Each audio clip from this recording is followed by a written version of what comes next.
Great Spirit, give us heart to understand, never take from creation's beauty more than we give, never to destroy wantonly for furtherance of greed, never to deny our hands for building of earth's beauty, never to take from her what we cannot use.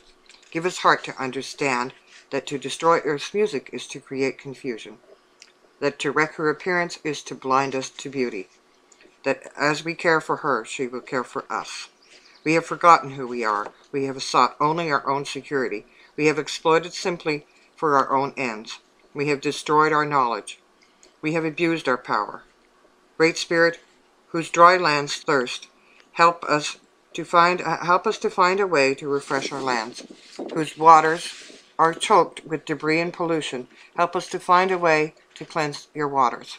Whose beautiful earth grows ugly with misuse, help us to find a way to restore beauty to your handiwork. Whose creatures are being destroyed, help us find a way to replenish them. Whose gifts to us are being lost in selfishness and corruption, help us find the way to restore our humanity. Great Spirit, whose voice I hear in the wind, whose breath gives us life to the world, hear me. I need your strength and wisdom. May I walk in beauty.